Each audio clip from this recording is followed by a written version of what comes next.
Ya pemirsa, tadi sudah bahkan dikatakan oleh Pak Tarto, dampak dari El Nino ini bahkan nanti bisa dirasakan sampai bulan Maret efeknya. Saya boleh minta tanggapan dari Pak Andi. Tadi juga Pak Tarto mengatakan berbicara dari sisi produktivitas petani.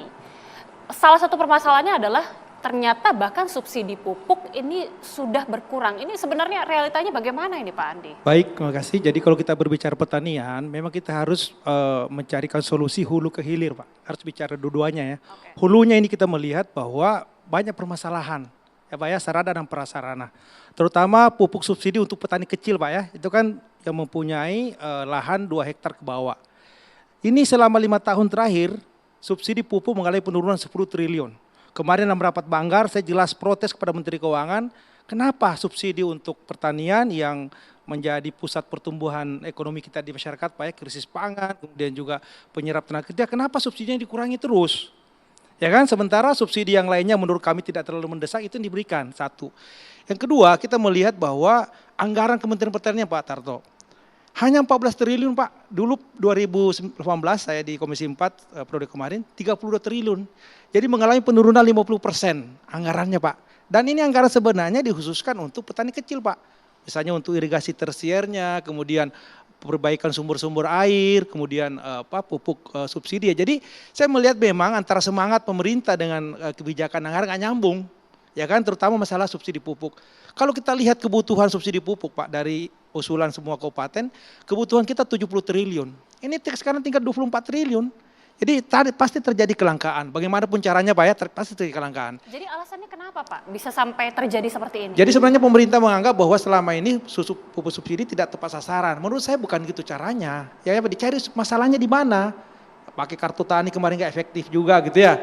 Nah pasti harus cari cara bagaimana mengurangi kebocoran-kebocoran tadi. Tapi tidak mengorbankan kepentingan secara umum. Karena pada ujungnya pasti akan menyebabkan produktivitas menjadi menurun Pak. Kalau produktivitas menurun, ya sekarang kita rasakan terjadi gabah tadi yang mulai langka gitu ya, karena tidak cukup akhirnya beras menjadi naik. Yang ujung-ujungnya nantinya pada ujungnya kita juga akan import lagi. Ya kan pada import itu kan jalan terakhir ya untuk stoknya cadangan beras pemerintah. Jadi sekali lagi saya mengatakan selama ini saya sampaikan bahwa harus ada kebijakan anggaran yang jelas berpihak kepada kepentingan petani kita. Ya kan itu 108 triliun Pak anggaran ketahanan pangan kita. Untuk yang betul-betul langsung ke petani nggak sampai 50 triliun Pak. Kita melihat bahwa selama ini anggaran ketahanan pangan banyak untuk pembuatan waduk-waduk atau bendungan besar. Yang menurut kami oke, tapi sebenarnya lebih penting lagi bagaimana memperbaiki bendungan yang ada Pak Tarto. Yang sekarang kan banyak bendungan besar ini yang tidak maksimal lagi debit airnya karena tidak diuruk, tidak diangkat sedimentasinya gitu. Nah sumber-sumber air pada hari ini sebenarnya bisa lebih efisien Pak dengan sumur dalam ya Pak ya, dengan pompa air yang dinaikkan dari sungai ke sawah Pak. Jadi tidak perlu memerlukan anggaran yang besar. Jadi sebenarnya tinggal pemerintah sekarang bagaimana kita memperbaiki dulu hulunya nih. Ya kan pupuk, ketersediaan pupuknya, sarana prasarananya, baru berbicara nanti di hilirnya. Hilirnya adalah harga yang di HPP tadi Pak. Kalau ini kita lakukan keduanya pasti pada ujungnya adalah kesejahteraan daripada petani kita gitu. Jadi kalaupun produksinya meningkat tapi harganya nggak kita lindungi dengan HPP Pak, ya nggak bisa juga. Jadi sekali lagi saya mengatakan tadi bahwa harus melindungi kepentingannya petani, tapi konsumen juga harus kita lindungi. Jadi kita cari titik keseimbangannya gitu. Itu tugasnya pemerintah dan bersama DPR tentunya gitu. Dan saya berharap Bulog ini tugasnya kan jelas stabilisasi harga ya, jelas Pak ya. Bagaimanapun caranya, bagaimana menstabilkan harga ini, jangan sampai naik terus ini karena pasti juga inflasi pada akhirnya nanti kemudian orang-orang prasejahtera atau yang menengah ke bawah ini akan kesulitan perilaku hidupnya gitu ya.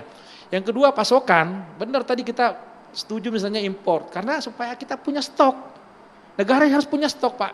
Kalau tidak ya gimana terjadi krisis Pak ya atau tidak ada barang dari luar? Bagaimana? Ini beras ini kan sesuatu yang sangat penting sekali gitu ya. Jadi cadangan neraca beras kita ini betul-betul harus kita jaga dan harus tersedia dan harganya juga harus terjangkau seperti itu Mbak Gita. Ya. Bu Feby,